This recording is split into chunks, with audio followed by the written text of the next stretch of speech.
ஒற்றை எண்கள் மற்றும் இரட்டை எண்கள் பற்றி பார்க்கலாம். ஒரு நம்பர் எடுத்துக்கலாம். எடுத்துக்காட்டா 7 எடுத்துக்கிறேன்.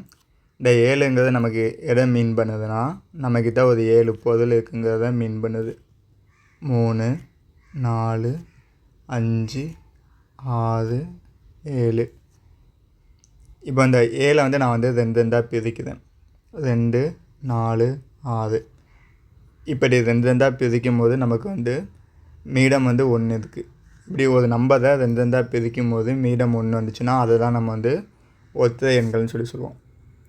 இன்னொரு நம்பர் பார்க்கலாம். 8 எடுத்துக்கிறேன். இந்த 8ஐயும் இதேமாரி 2 2 பிரிக்கிறேன். 2, 4, 6, 8. 8ங்கிற நம்பரை வந்து 2 2 பிரிக்கும் போது நமக்கு மீதம் வந்து ஒன்றுமே இல்லை. கரெக்டாக எல்லாத்துலேயும் 2 போயிடுது. இந்த மாதிரி இருக்கிற நம்பர்லாம் வந்து நம்ம வந்து இரட்டை எண்கள்னு சொல்லுவேன். இங்கே 2 2 பிரித்தல்னு சொல்லி எதை மீன் பண்ணுறேன்னா, வகுத்தலை தான் மீன் பண்ணுறேன். இந்த பிரித்தல், வகுத்தல் இந்த வார்த்தைலாம் வந்து சேம் மீனிங்கை தான் கொண்டு இருக்குது. 7 வந்து 2ஆல் வகுத்தோம்னா 3 2 6, மிச்சம் 1 இருக்கும். இந்த மேலே உள்ள 3 வந்து எதை குறிக்குதுன்னா, இங்கே பார்த்திங்கன்னா 1 2 3 3 குரூப் ஆஃப் 2 இருக்கும். அதுதான் மேலே உள்ள 3 குறிக்குது. கீழே உள்ள மீதி 1 வந்து இந்த மிச்சம் 1 இருக்குங்கிறத குறிக்குது. இதே தான் வந்து 8க்கும். 4 2 8, மிச்சம் வந்து 0. இந்த 4 வந்து 1 2 3 4 இந்த 4 குரூப்பை தான் குறிக்குது. மிச்சம் வந்து நமக்கு வந்து எதுவுமே இல்லை. ஒரு நம்பர் வந்து நமக்கு வந்து ஒற்றை எண்ணா இரட்டை எண்ணான்னு தெரியணும்னா அதை வந்து 2ஆல் வகுத்து இப்படி தான் நம்ம வந்து கண்டுபிடிப்போம். ஒரு நம்பரை 2ஆல் வகுக்கும் போது மீதம் வந்து 1 வந்துச்சுன்னா அதை வந்து ஒற்றை எண்ணுன்னு சொல்லுவோம். மீதம் வந்து 0 வந்துச்சுன்னா அது வந்து இரட்டை எண்ணுன்னு சொல்லுவோம். நம்ம வந்து ஒவ்வொரு நம்பருக்குமே இது வந்து ஒற்றை எண்ணா இரட்டை எண்ணான்னு கண்டுபிடிச்சோம்னா ஒரு பேட்டர்ன் கண்டுபிடிக்கலாம். அந்த பேட்டர்ன் படி வந்து எந்த ஒரு நம்பருமே 1 3 5 7 9 முடிஞ்சதுன்னா அது வந்து ஒற்றை எண்ணும். இல்லைனா 0 2 4 6 8 முடிஞ்சதுன்னா இரட்டை எண்ணணும்னு சொல்லலாம். ஓகே, இந்த மாதிரி பேட்டர்ன் கண்டுபிடிக்கிறதுனால என்ன யூஸ்ன்னு கேட்டிங்கன்னா, சப்போஸ் நம்ம வந்து இப்போ வந்து 648 வந்து ஒற்றை எண்ணா இரட்டை எண்ணான்னு தெரியணும்னா என்ன பண்ணணும்னா 2ஆல் வகுக்கணும். ஆனால் நமக்கு இந்த பேட்டர்ன் தெரிஞ்சனால 608ஓட லாஸ்ட் நம்பர் வந்து 8 வந்து இரட்டை எண்ணுங்கிற இருக்கனால நம்ம வந்து 648ங்கிறது இரட்டை எண்ணுன்னு சொல்லி ஈஸியாக சொல்லிடலாம். இதுக்கு தான் இந்த பேட்டர்ன்லாம் நமக்கு வந்து ஹெல்ப்பாக பண்ணுது. அடுத்து இன்னொன்று பார்க்கலாம்.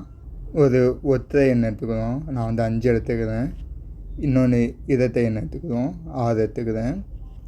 இப்போ வந்து ஒரு 4 விதமாக வந்து இந்த ஒற்றை எண்ணையும் இரட்டை எண்ணையும் கூட்ட போகிறோம். எப்படின்னா, ஒரு ஒற்றை எண்ணையும் இன்னொரு ஒற்றை எண்ணையும் கூட்ட போகிறோம். அப்புறம் ஒரு ஒற்றை எண்ணையும் இரட்டை எண்ணையும், அடுத்து இரட்டை எண்ணையும் ஒற்றை எண்ணையும், அதுக்கப்புறம் லாஸ்ட்டாக 2 இரட்டை எண்களை கூட்ட போகிறோம். நம்ம இங்கே ஒற்றை எண்ணை என்ன எடுத்துக்கோம்? 5 எடுத்துக்கோம். ஸோ 2 ஒற்றை எடுத்துக்கும் 5 5 போட்டு நமக்கு கிடைக்கிற ஆன்சர் வந்து 10 கிடைக்கிது. 10 வந்து பார்த்திங்கன்னா 0ல் முடிஞ்சிருக்கு. ஸோ 0ல் முடிஞ்சிருக்கனால நம்ம இதை வந்து இரட்டை எண்ணுன்னு சொல்லலாம். அடுத்து ஒற்றை எண்ணையும் ஒரு இரட்டை எண்ணையும் கூட்டுவோம்.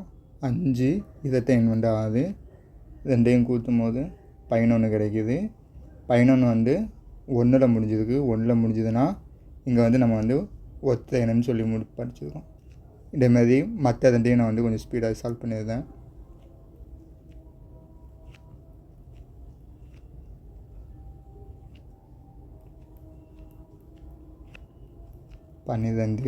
பன்னிரெண்டு வந்து இரட்டை எண்.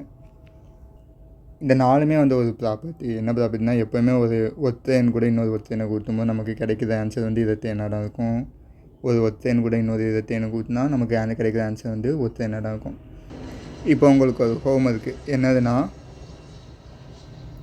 நம்ம வந்து ஒற்றை எண்ணையும் இன்னொரு நம்பரையும் வந்து கூட்டல் வச்சு பார்த்தோம். உங்களுக்கு ஹோம்ஒர்க் என்னென்னா பெருக்கல் பண்ணணும்.